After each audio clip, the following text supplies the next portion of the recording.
Welcome to a place where hearts unwind, infinite threads that gently bind, love and compassion in every line. Together we rise through space and time. Welcome back to Infinite Threads. I'm your host, Bob. Today's episode is a mirror. One you may not expect, but one you might need.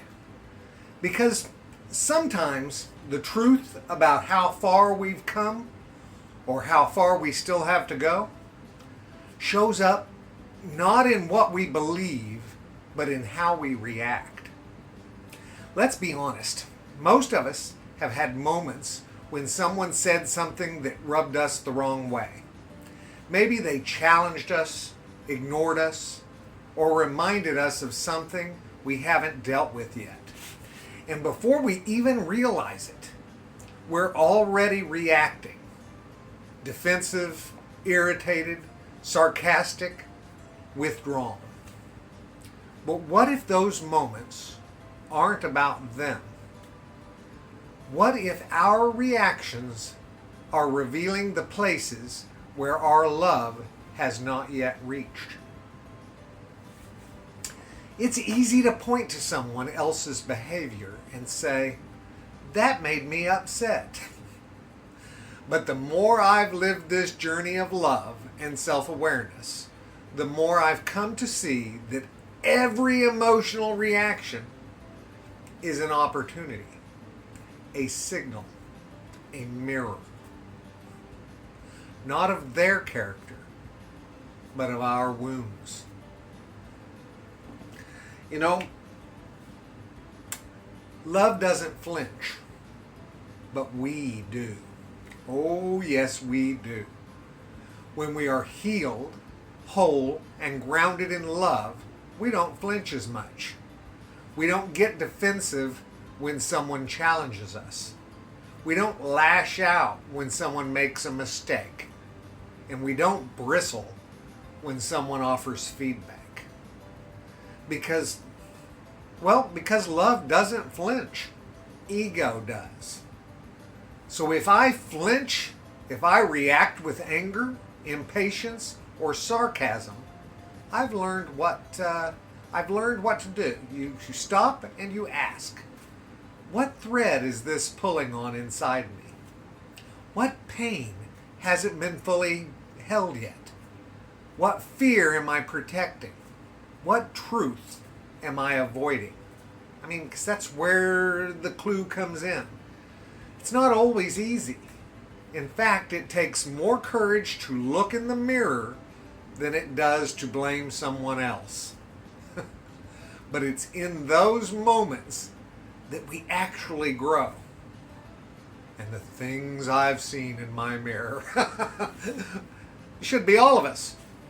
I remember a conversation where I got unexpectedly frustrated with someone I care about. It wasn't what they said. It was the way it made me feel. I felt dismissed, even though they had not intended that. And I realized something. They weren't actually dismissing me. It's true. I was dismissing myself. I hadn't given myself permission to speak my full truth.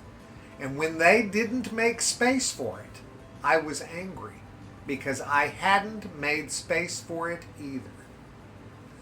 That moment became a gift, not because it was comfortable, but because it pointed to something in me that needed love. Not from them, but from me. These are the things you don't think about, guys. How many of our conflicts are cold silences? Our wounded pride come from something unspoken inside of us. Something that we're afraid to feel. If we're always reacting, we're not free. We're being ruled by ghosts, by memories, by messages we've internalized, by stories that no longer serve us. But if we pause, if we breathe, if we look at our reaction and say, what's this really about? We get our power back.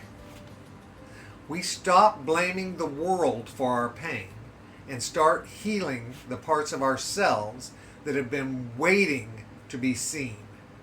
We become people who don't just preach love, but practice it, even when it's hard, even when we're hurt, and even when it would be easier to run. Today's episode is not about shaming ourselves for reacting. It's about noticing. It's about realizing that our reactions aren't flaws. They're invitations.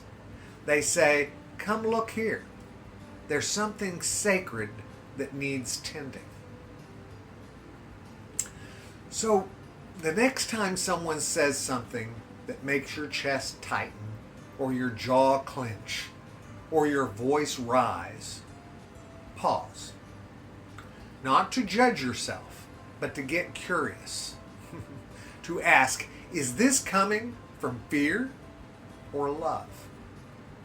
That one question, guys, that one question that we always go back to, it has saved me from saying things I'd regret.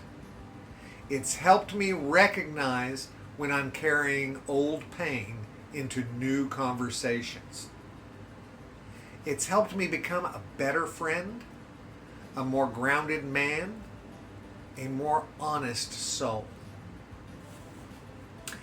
And it's helped me extend the same grace to others.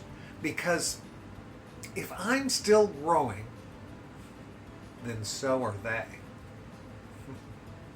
Keep that in mind.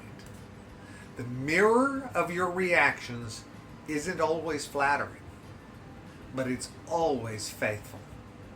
It shows you where the work is. It shows you where love is still waiting to bloom. And maybe that's the most powerful thing that we can do in a divided, angry, reactionary world. Become the kind of people who respond with compassion instead of reacting from pain. Because when we do that, we don't just change ourselves. We change the atmosphere around us. Keep walking, guys. Keep noticing. Keep loving. Because love doesn't just fix what's broken. It reflects what's possible. I love you guys very, very much. And you know what I need you to do. Go out and pass that on. Later, Gators. Later, Gators. Bye.